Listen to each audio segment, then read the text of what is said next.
Hi everyone.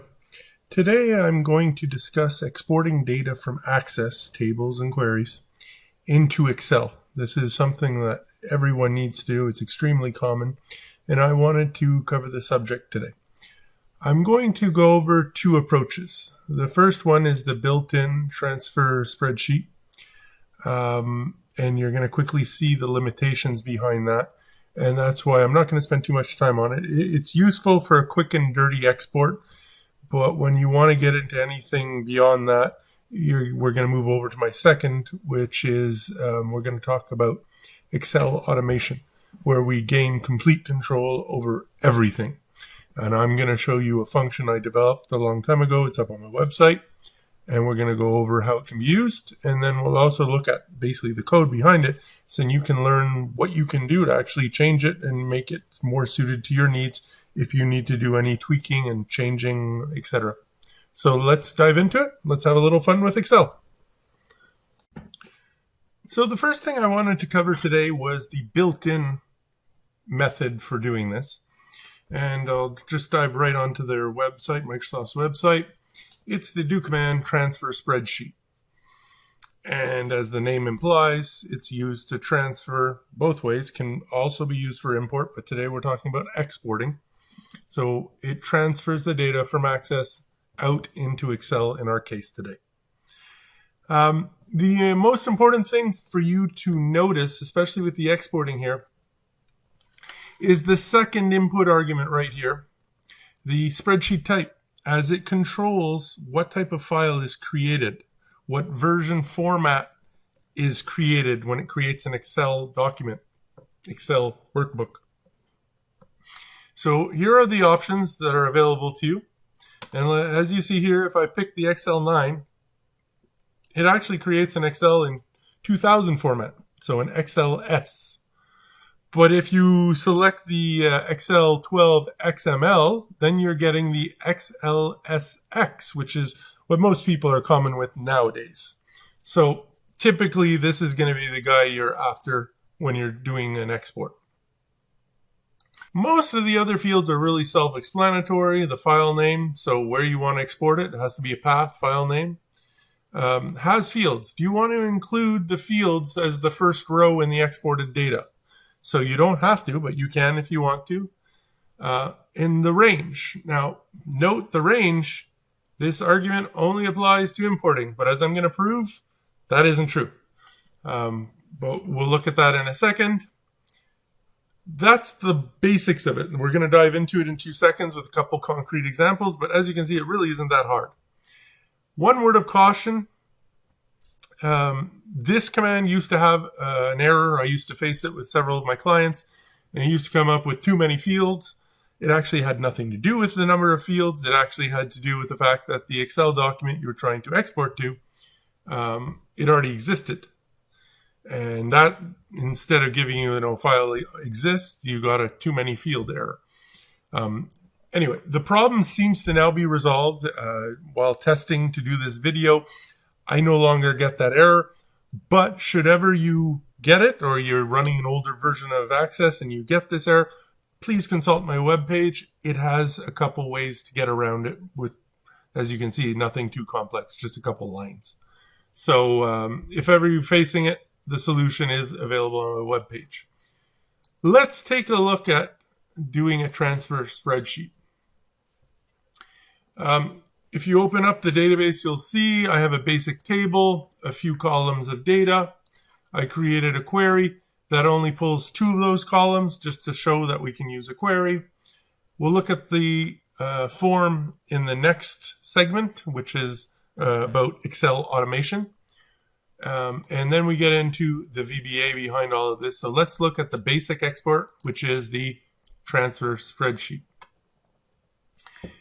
The first example is the most basic one. And it's pretty straightforward. We're telling it we're doing an export. I'm exporting it in the XL12 XML. So I want to get an XLSX. What do I want to export? Which table? I want to export my contacts table. And then where am I wanting to export it to? So I have a fully qualified path, file name, and extension. And then here it came do you want to include the field names in your export? So let's run this. And as you can see, it's lightning fast. And it created here a file on my desktop. And if I open it up, there we go. I have my data. Okay? So I'm happy with that. Now let's look at the exact same example. But this time, let's put false. Okay? So we're going to do the same thing, but this time I don't want field headers. So let's run this command. And let's see what happened. The headings, the field headings, are still there. And yet we selected false. Well, this is where reading the help file becomes very important. If you check the has field name and you read here the last sentence, when you export access table or select query data to a spreadsheet, the field names are inserted into the first row of the spreadsheet no matter what you enter in this argument. So this is an argument that doesn't apply in export. And if you look at the range, when you export to a spreadsheet, you must leave this blank. If you enter a range, the export will fail. So in reality, these two do not apply when you're exporting. So just word of caution, when you're coding, you think, oh, I have control over my field. No, you don't. So this is also why, as I'm slowly demonstrating, that the export, basically the transfer spreadsheet, is the most basic. You have very little control. So in reality, both of these lines result in the exact same file exported. I wanted to demonstrate something, though, that's a little odd. If you look here, this input is the range. And remember, the help file says that the range does not apply, and if you use it, you're going to get an error. But let me demonstrate something to you. I run it, simple export, and I put as a value sheet name. Look what happened. It named the sheet the value of the range that I put in. Now, obviously, this is a bug. I'm not even getting into it, but just another oddity. So before it was too few fields, and now in this version, there's some issue with the range input when you're exporting. So word of caution, perhaps you can use the range to label the sheet that you want to, but be careful, it's not supposed to do that. But I came across that and I just found it, well, amusing, let's just say. Okay, back to exporting. So we did above exporting a table, very simple. Let's say I want to export a specific field, or I want to apply a criteria. So then you say to yourself, okay, I'm going to do a do command, and I'm going to put in here, I want to select first name, last name from contacts. Easy enough. So if I run this, I'm going to get an error because the transfer spreadsheet cannot take raw SQL. It just can't. And then you start saying to yourself, okay, what do I do? Because if we look at the command, if you look here, table name. Well, so how do I use a query? Well, it's actually very deceptive because even in the help file, table name, the name of the office access table you want to export, or the access select query. So the workaround here is to use a query. So you take whatever the SQL that you are wanting, and you first have to create a query, which I did, right? So I just took that SQL and I built my query. And now in your VBA, you can call that query instead of a table. And if we run it and come back down here and open it up, I have my original file included this sheet already, and now it's added a new sheet with the name of the query, export data, with just those two columns. Now that's what happens when the file already exists. If we were to come here and just run it with no file existing, then you get just that one page. And I also wanted to demonstrate if we delete everything and save it, so the file already exists, and we run it,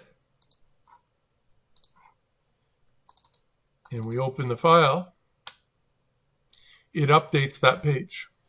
And you saw there is no warning that appears. So you can use this to update existing workbooks, but be careful, there's no confirmation prompt or anything. It just crushes existing data. So that's a good and a bad thing depending on what you're trying to achieve.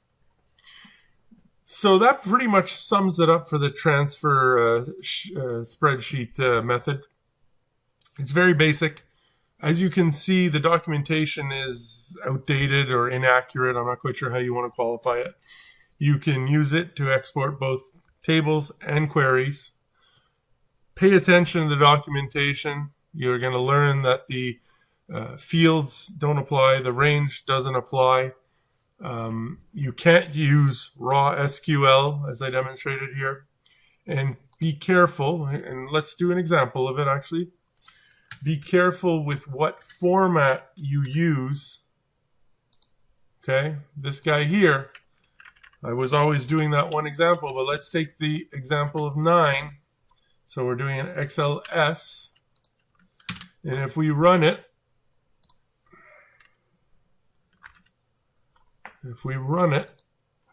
and go to our desktop, I now have an XLS file. And that's how hard it was to change what version it gets exported to. It's just that one value. So depending what you put here, you control if you're doing an XLSX or an SLX. Be careful with your commands, that's all. But it is still useful. It's very primitive. You have no formatting. You can't control, destination ranges or sheets and things like that. It's tricky. But for raw output, it is lightning fast. One last comment. You used to have an undocumented feature, once again about the range. And you used to be able to specify, even on the export, even though it was undocumented, the sheet name and the range to update or where to insert it exactly. And I've tested in older versions, for instance, Access 2007, and it works perfectly. But in later versions, it no longer works. So that's why you will perhaps find some articles online, sample codes that demonstrate this, but it was never documented, never fully supported, and obviously Microsoft has removed that functionality. And that's one more reason why Excel automation is the way to go. Now that we've covered the built-in functionality, quite often it simply doesn't meet my needs, doesn't meet my client's needs, and I need to have more control. And that's where Excel automation comes in and just excels. Sorry for the pun. With Excel automation, we have complete and utter control over everything. If you can do it in Excel, you can do it in Excel automation. Over the years, I've perfected a basic function that I developed. I've tweaked it over the years. And I have a web page about it, obviously. And the link will be included in the description below. But this is the basic one. And then if you keep going down, I took that and I went even further. And this is the version I'm going to be talking about today. Okay? Don't worry about it. And that's what's here in the mod MSXL. So what do we have here? We have a simple function that we're going to call. And we're going to supply to it a record set that we want to export. We're going to supply to it the file that we want it exported to, the worksheet, which column, which row we want the data inserted at, and then I added some other formatting. Do we want to auto-fit the columns for the data automatically? Do we want to freeze the panes? Do we want to apply auto filters? So as you can see here, with this basic setup, I'm able to control formatting a lot. And even if you keep going down below in the basic code, I come in here and I'm doing some basic alignment. I'm applying bold and things like that to my header row. So this is obviously what we're going to go over today is just a basic example. For most of my clients, actually, this is more than what they need, but it saves them a lot of setting up. You know, if you give them the transfer spreadsheet, then they have to go do bold.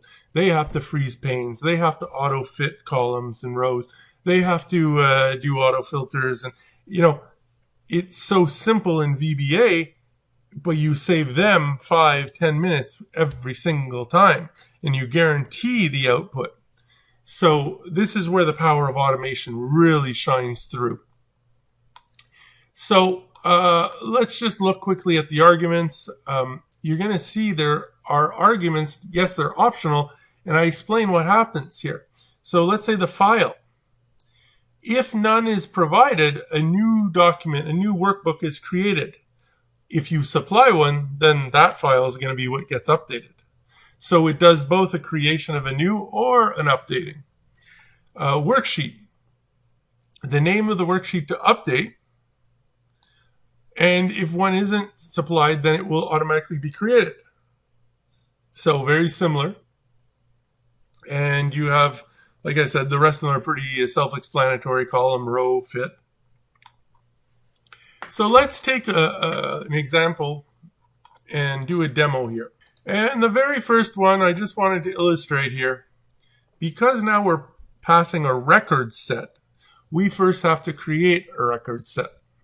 And that I'm sure most of you are familiar with.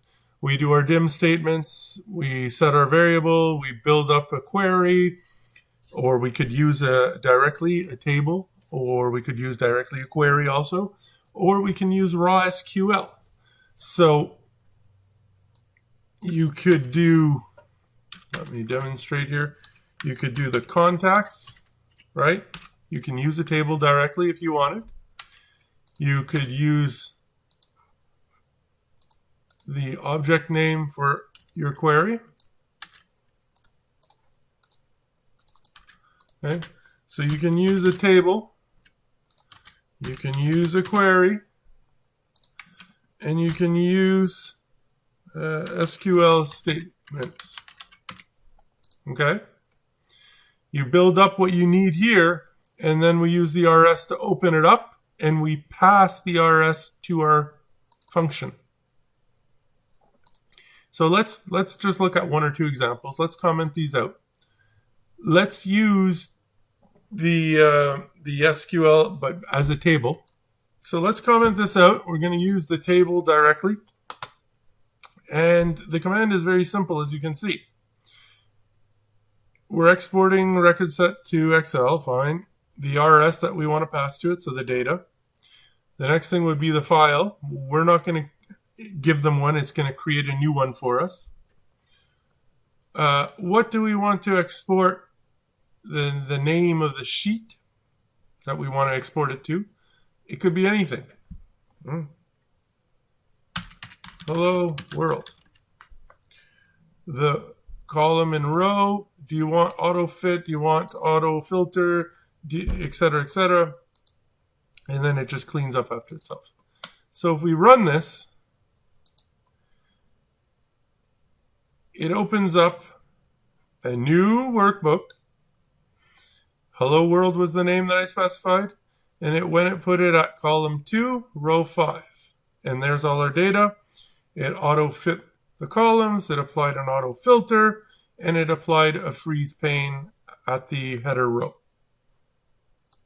And as you can see, I also set up here my header row with some formatting, a background color, a bold, etc.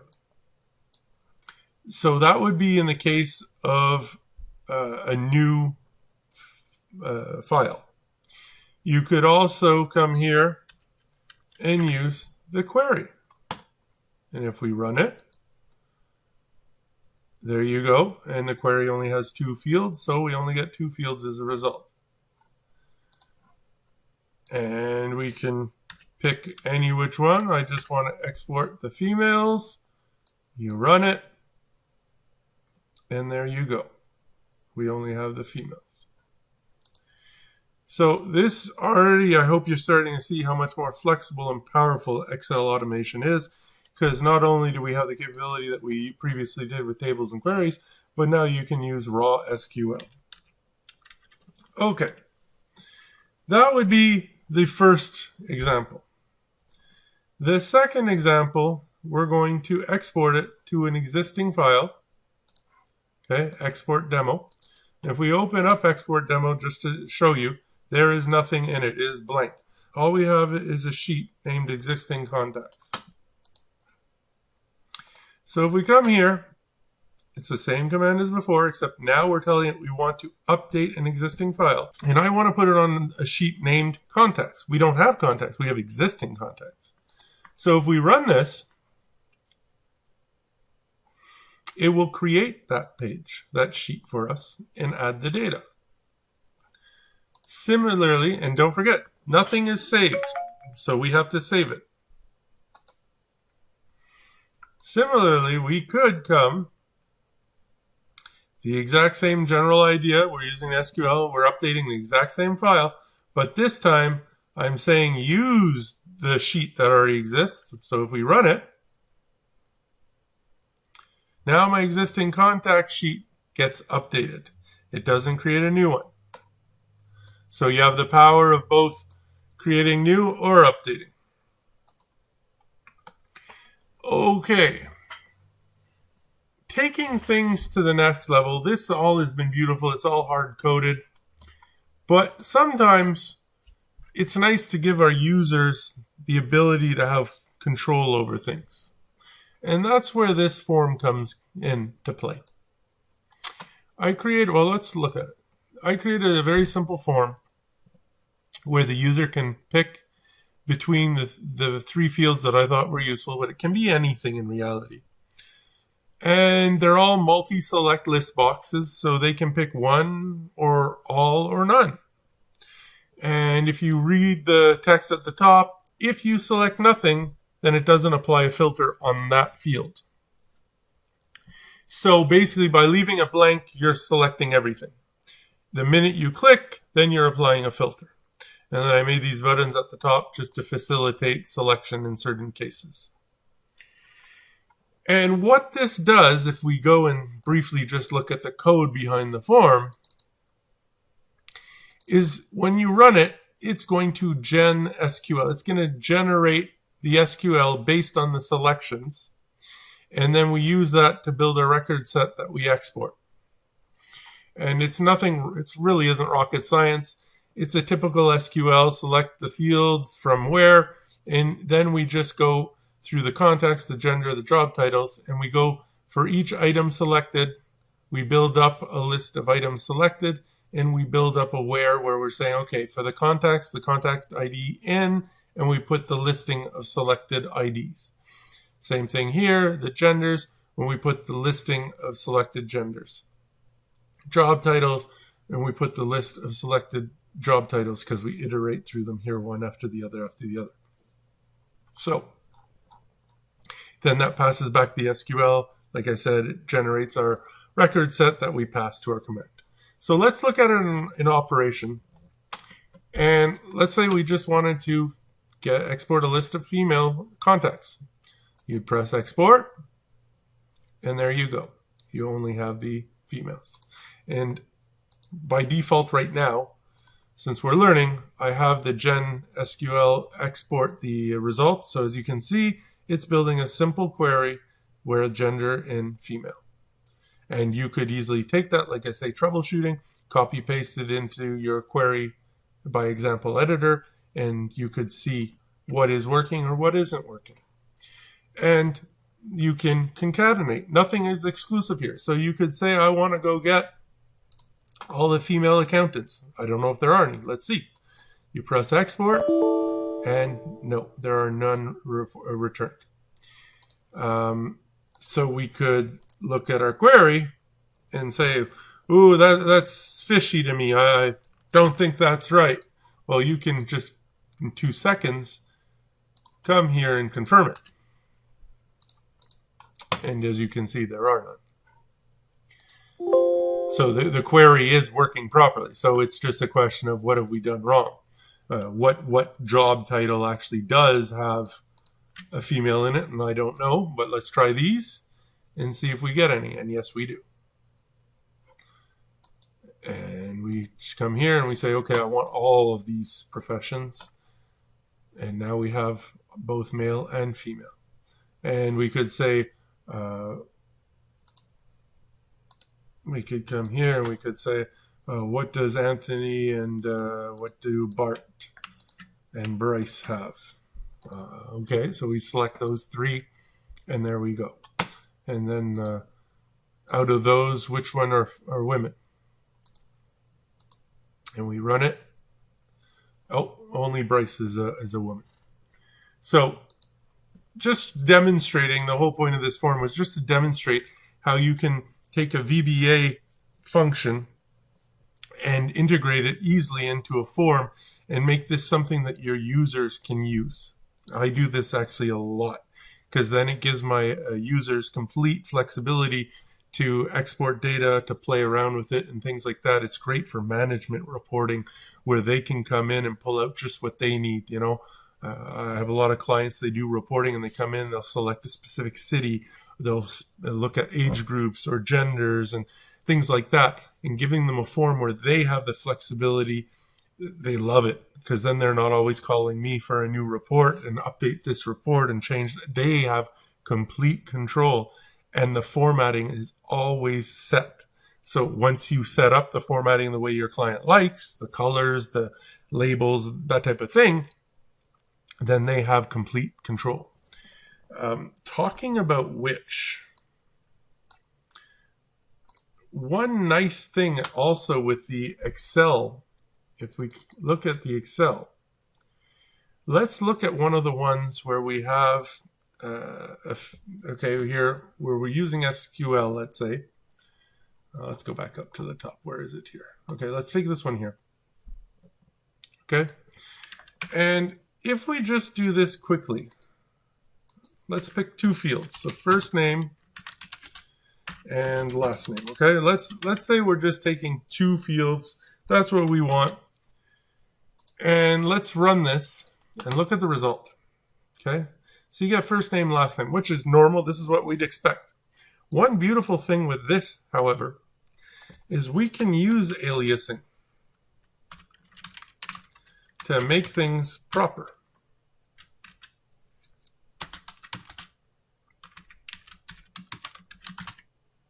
Okay. Now when we run it, you get proper names that people can actually understand. So you're able to keep your best practices in your table naming, your field names, but then you're still able to benefit here on the flip side when you're exporting to Excel. So keep that in mind. The function itself is very straightforward. We initiate Excel. If we've supplied a file, well, then we're opening it. If we didn't supply a file, then we're just creating a new blank one and creating a new blank sheet. And then we go down from there.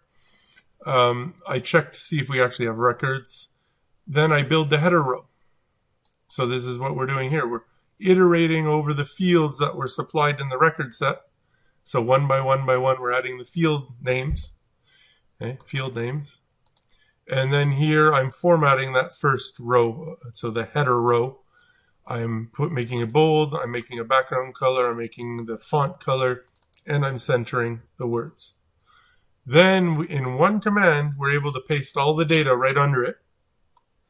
And then here it's all formatting. So freeze panes, auto filters, fit the columns. Often this is where I'll actually add borders. So I'll put a nice table around all my data. You can also get into formatting of individual rows. So if you have currencies in one, you have decimals in another, you have text, you can apply your formatting. You can do everything you need here very easily because you have the power of Excel automation now at your fingertips.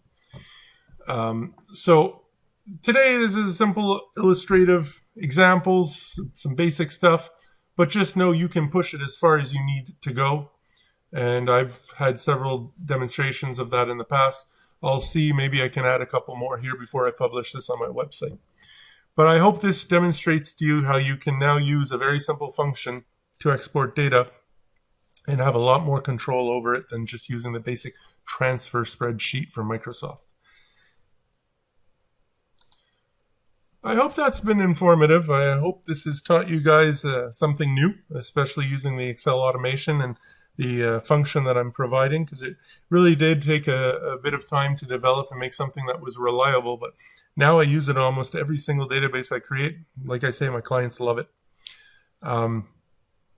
Before going, I did have a fast question I wanted to ask you. I've been working on a new video I'm going to be releasing in the near future. And it's a bit of a doozy. There's a lot of content to it. And I'd just like to know, do you guys prefer one long video but that covers the subject in its entirety? Or do you prefer me to put out smaller videos that cover individual aspects, and then you'll have to actually watch, let's say 4 videos instead of just one, but time-wise they're more digestible, shall we say. So let me know in the comments below if you prefer one long or, subjects where they're broken down into several videos. Thank you very much for taking the time watching the video. It's greatly appreciated. If you don't mind, give me a thumbs up, subscribe. Feel free to share with your network and let people know about this channel. Be greatly appreciated. And have a great day.